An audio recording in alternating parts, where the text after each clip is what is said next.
Mobile phones will be banned in schools in England under new guidance from the government. Head teachers will be given 4 options, including a total prohibition of phones on school property, making pupils hand them in at the beginning of each day, providing lockers where devices are kept, or allowing pupils to keep them as long as they're never used, seen or heard. The guidance also gives teachers the power to search rucksacks and legal protection from being sued by parents for loss or damage to confiscated devices. The announcement follows pressure from murdered teenager Brianna Ghey's mother, calling for mobile phones to be specifically made so that under-16s can't access harmful content. The Education Secretary, Gillian Keegan, says that 97% of children have a phone by the time they're 12, so the new policy will empower head teachers. We want consistency. So what we've seen is about half the schools already have a ban in place.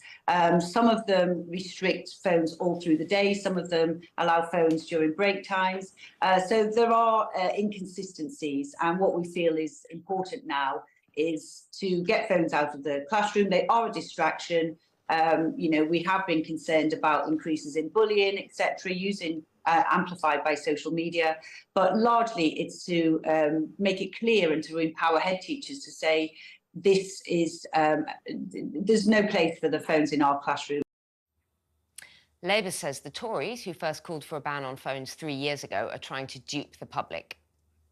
What the Conservatives seem to be doing is reheating old plans, which means either their plans haven't been working, in which case they're incompetent, or they're announcing something that they're already doing, in which case, I'll give a clap to the Conservative press office for once for managing to dupe some people into putting them on the front page for something that's already happening. But I'm not getting excited about it because I think most head teachers are being sensible. Teaching unions have called the move a non-policy for a non-problem because most schools already have rules in place. Well, you know my views on banning smartphones for under-16s. I'm not going to disagree with this. But let's be absolutely clear. This is not new guidance. These are not new powers. And this is a non-policy. It's actually worse than that. It's dishonest at worst. It's maybe disingenuous of the government. I think this is empty virtue signalling, though. It's a response to Esther Ghey's very, very impassioned plea to crack down on the internet and online use for under-16s. The sad thing is there are real things the government could be doing. There are real things the Education Secretary could be doing and announcing. She could be helping developers to develop sort of non-online phones for teenagers, for young people. Brick phones that maybe do allow them access to maps and railway stations and bus times and all of the things that they do need. They could be talking to children. They could be teaching children. They could be helping them to live a real life, not a virtual life, all the things that I feel very passionately about.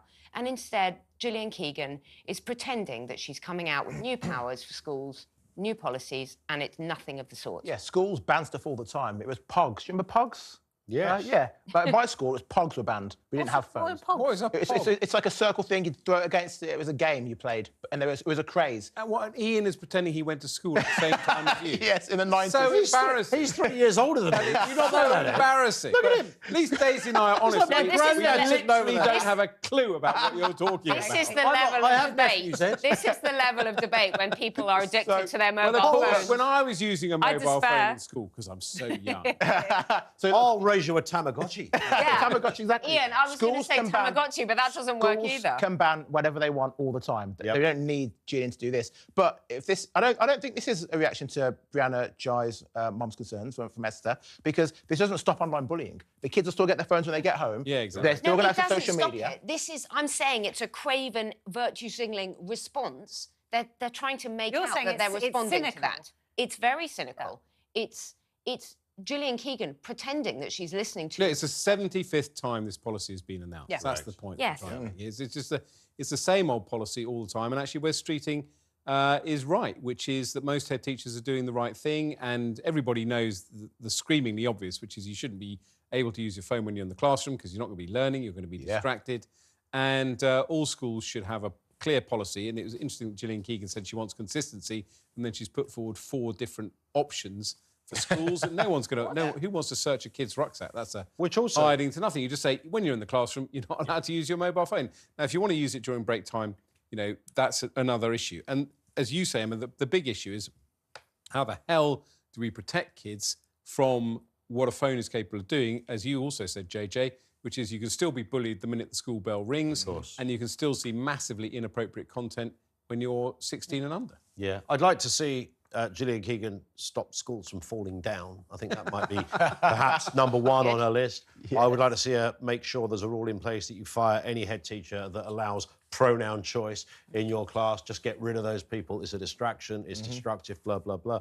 But fundamentally, back to the issue of the phone, we talked about it a couple of weeks ago, was it last week, when Sophie Winkleman made those comments about banning the smartphone, and we did a phone-in on this afternoon here on TalkTV.